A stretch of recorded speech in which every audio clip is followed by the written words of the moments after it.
Afternoon. My name is José Yulo, and we'll be having a rather brief session today on a concept I'm sure you've heard of here at this at this institute. Probably something near and dear to our hearts. The idea of freedom, what exactly that means, liberty and freedom, and in conjunction with this, the idea of what natural law means, perhaps a cross-section of freedom and morality, so to speak. We'll be reading some Plato today, if you guys haven't read Plato yet, a little bit of Greek philosophy. I'll be doing a little bit of a sketch on the type of character Plato was, who his teacher Socrates was, somebody you've probably heard of before, probably from Bill and Ted's Excellent Adventure a long time ago, like when I was in high school. Anyway, we'll be having a three-pronged session. I'm going to pass out some handouts. Let's get a copy.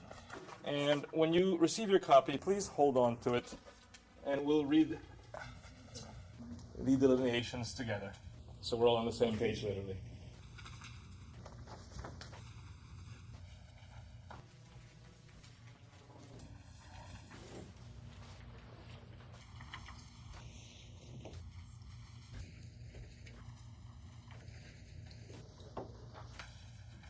Okay. All right. The first page is our main guideline for how today will go. The next 2 pages is the reading we'll be having today. A little bit of a reading assignment and a little bit of a Q&A on it. I have to make a small confession. I teach in a manner called the Socratic Method. You may have heard of it. It's a rather old method. It's been around for 2,500 years. It's the only method in which I teach. I learned it at a small college in Annapolis, Maryland called St. John's College. Have you heard of St. John's College? The Great Books College where one studies and reads Homer through Freud in 4 years and nothing else. No examinations, only discussions. Freshman year, introductory classical Greek, translations of French.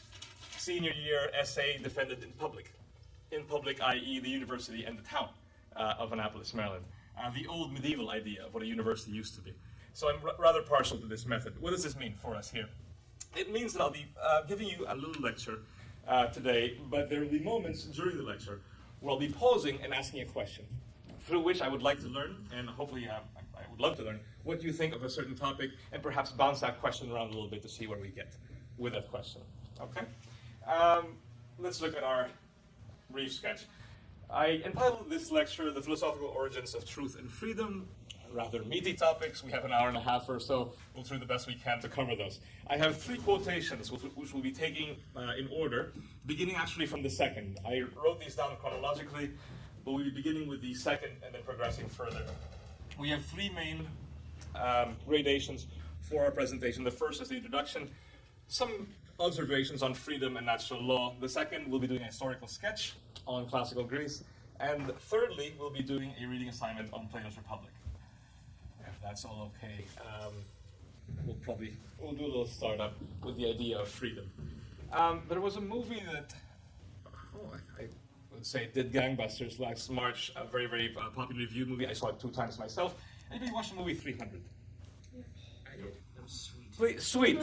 Same thing I said myself. I almost said snap instead of sweet. But anyway, give me the idea. What is the story of 300 about? It is a story, by the way, I teach all of my philosophy classes, beginning every philosophy class with at the Academy of Art University. What's the story about?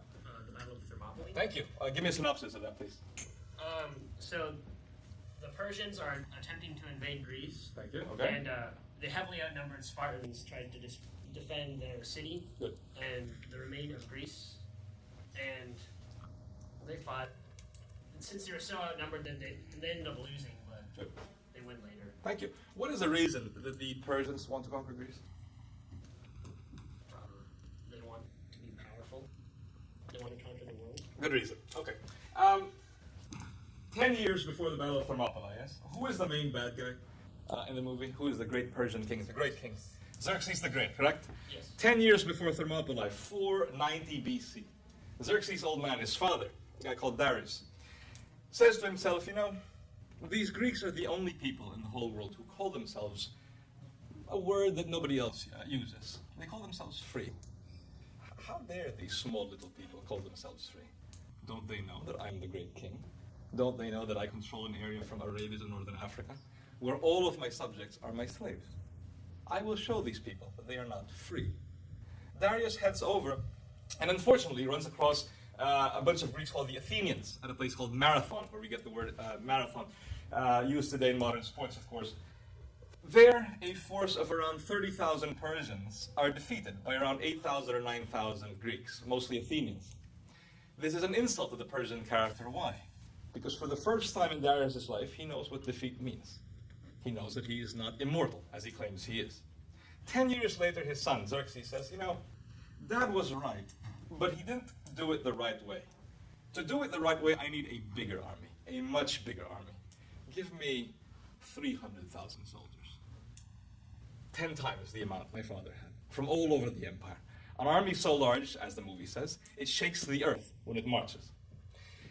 But Xerxes doesn't count, of course, upon the Greeks and their very stubborn idea of what freedom is. Here is the great irony of Thermopylae, by the way, should you study this in a classics class or a Western Civ class in college. The irony of Thermopylae is that the very same people defending Thermopylae, the Spartans, of course, yes, are the least free of any of the Greeks. They have the most restrictive society, a top-down authoritarian rule, a military camp-type rule in ancient Sparta. But ironically, ancient Sparta realizes that as much as it is not Athens, Athens, of course, is this great flowering city of poetry, of drama, of philosophy, the Spartans realize that what Xerxes brings along is far worse. Small example? Well, when Xerxes is preparing his army to head over to Thermopylae, one of his generals, a favorite general of Xerxes, goes to him and says, Sire, I have 5 sons, and all of my other sons have served with you in battle. My youngest is my favorite. Could you please spare him and not send him off to fight?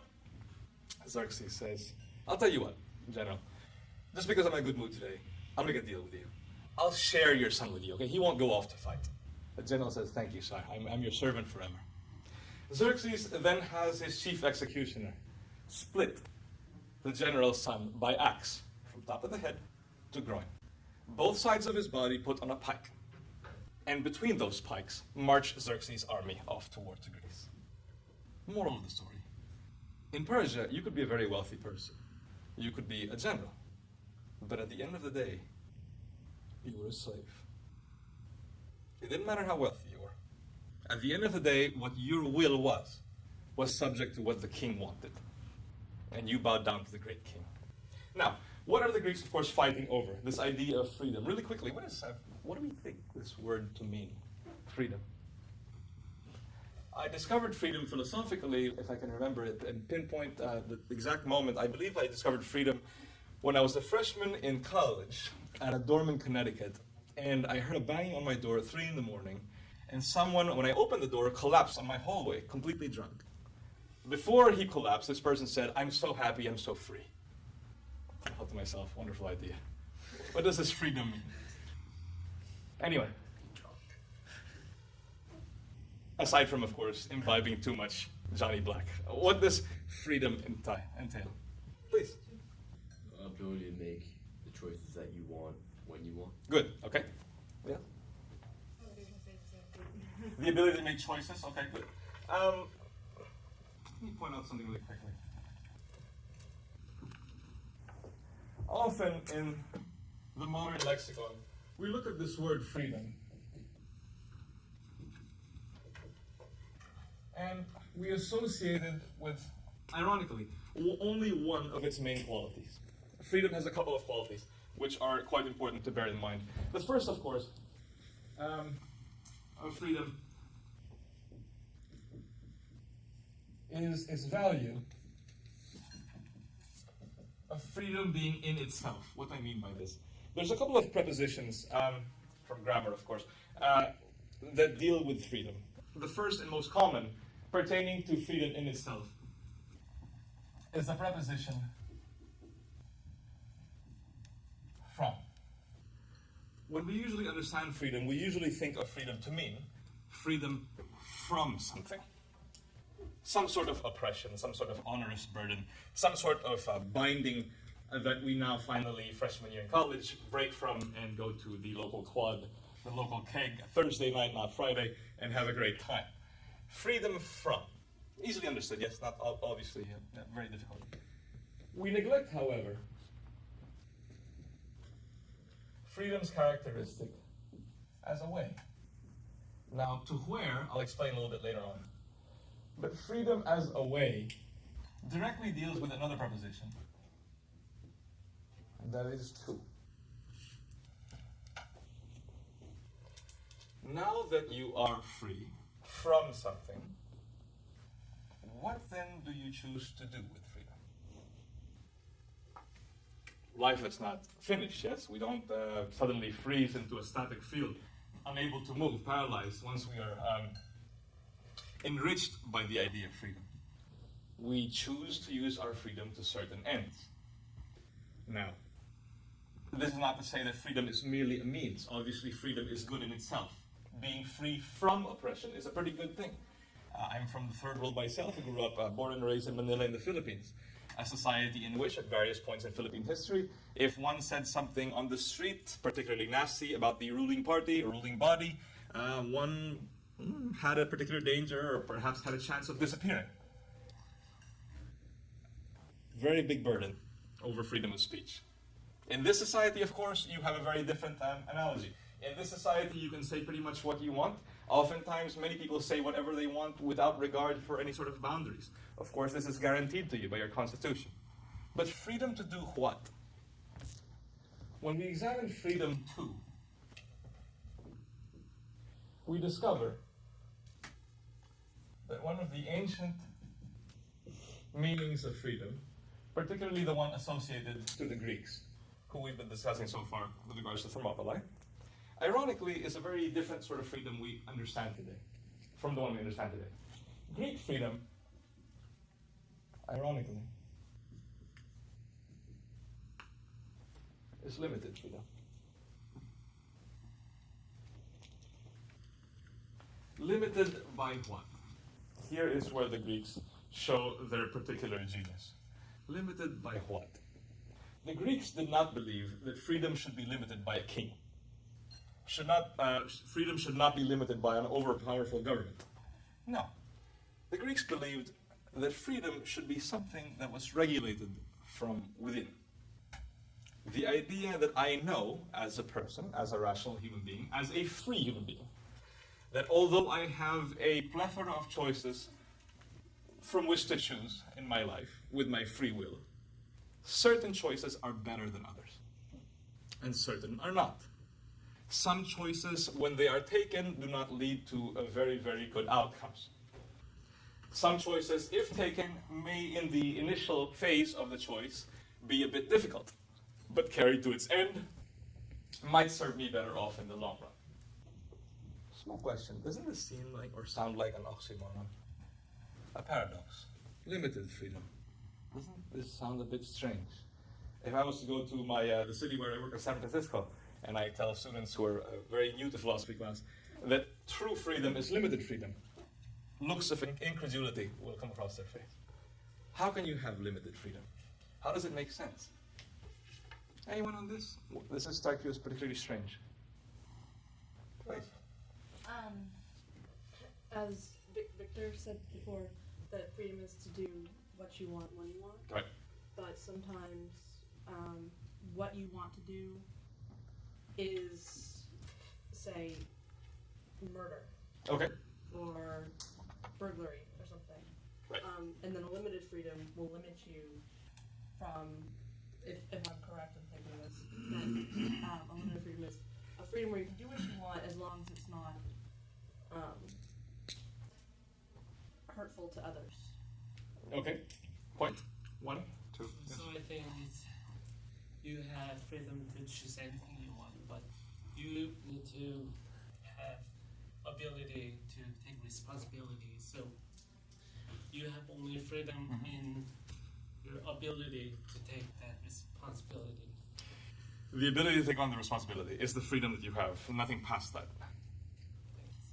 Trying to follow. Good point. Yes.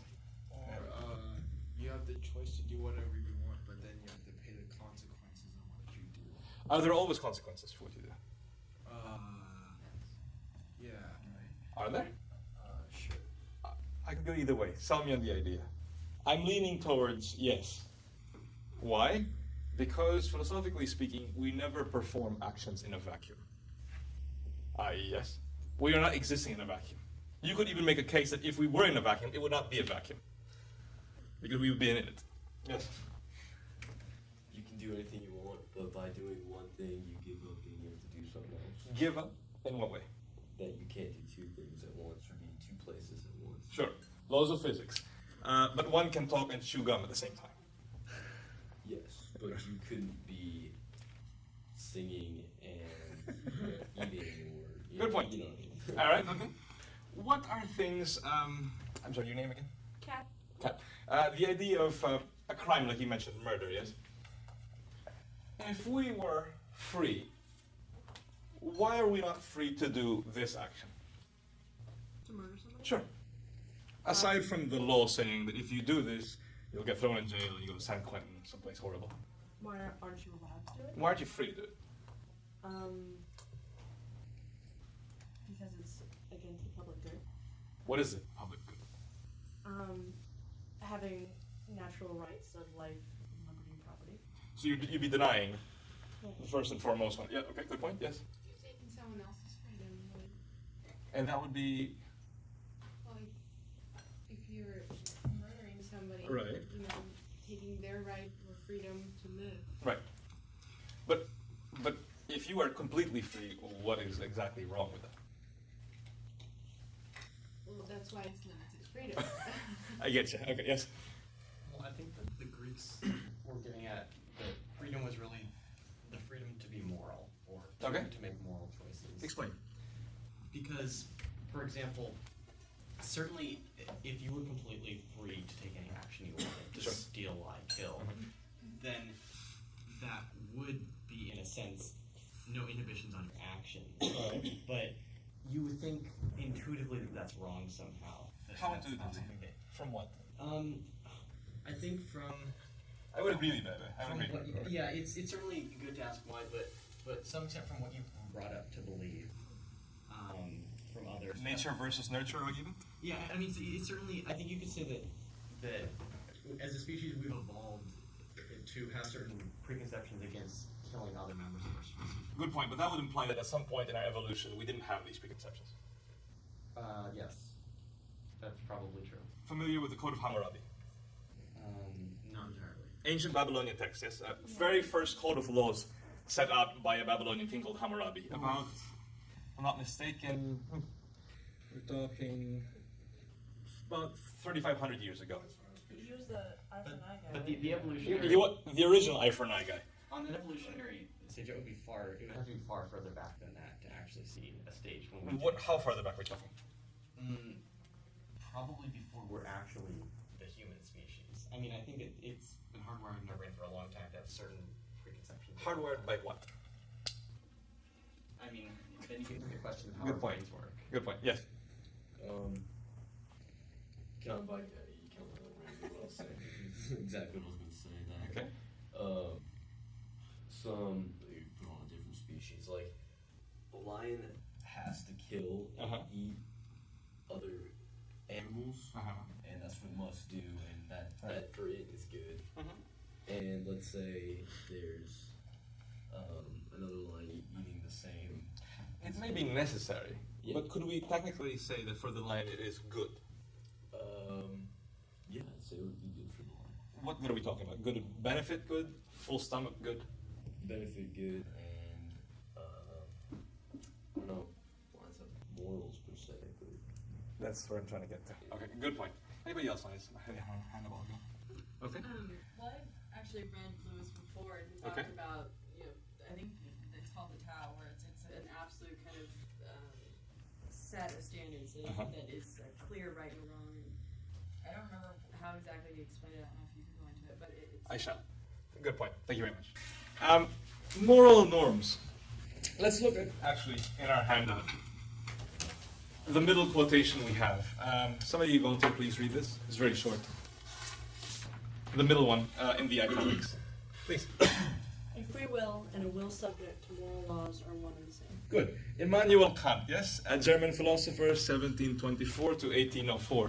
Somebody tell me something about the 1700s. What are they like as an epoch? Were they a very placid time? Were they a rather turbulent time? Two main things happened during this period. The Enlightenment, very much so. Number one. It's a period of revolutions, of great change. During this period, Immanuel Kant is trying to establish a system of philosophy that establishes absolutes, i.e. things that cannot be questioned, things which are known naturally, but things which do not necessarily use, this is the irony of Kant, which do not necessarily use religion. Absolutes based on pure human reason alone. And here is Kant saying that freedom, the free will, is a will subject to moral laws. Echoing exactly the Greek sentiment. The idea that for a will to be free, it needs to be subject. But for something to be subject, doesn't that by definition negate freedom, or does it not? If you are subject to a king, you are not so free like the Persian general under Darius, or under Xerxes, I'm sorry. How do we get this idea of a moral law, or some sort of binding entity, which actually enables you to a higher state of freedom? Something folks in philosophy will always bring up is this idea. Oh, please, go ahead. I believe that you have one part of freedom would be almost like being free to be safe. So yes, you'd be giving up one freedom, which would be to take away someone else's security. Right. But in turn, you get something greater, which What is the greater thing that you get? security. For some people, they would consider that. So if I chose not to kill someone, I would be more safe. Perhaps the reciprocity? That's what I'm saying. Yeah. Is it a reciprocal Yeah. sort of balance? It should be, but usually they're not. So. I see. Okay. Why does Kant say this? Again, what is this thing of moral freedom? Something folks in philosophy will always mention, especially folks who traveled a little bit. Folks will always say, look, just because we believe something over here in San Francisco doesn't mean that it's the same thing, I don't know, in London or in Paris or in Papua New Guinea. We all have different moral standards, so who's to judge anyway? When I was getting my doctorate at USF, a priest over there, who I disputed with quite a lot, asked me, Mr. Yulo,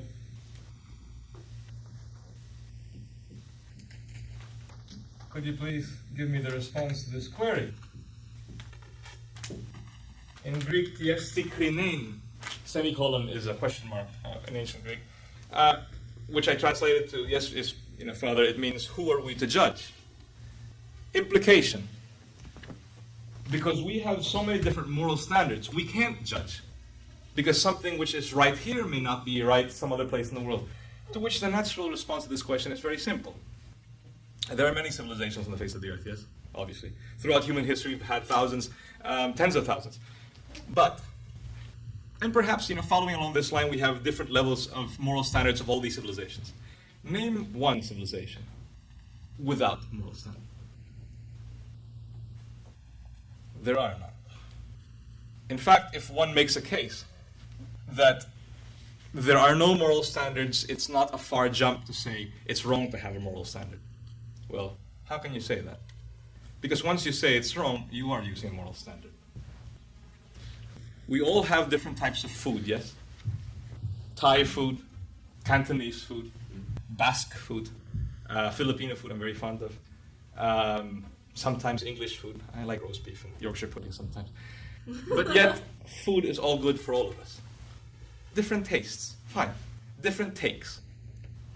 But one can't do without food. Neither can we do without some sort of moral standard directly tied to this idea of unlimited freedom. Certain boundaries we're not supposed to transgress.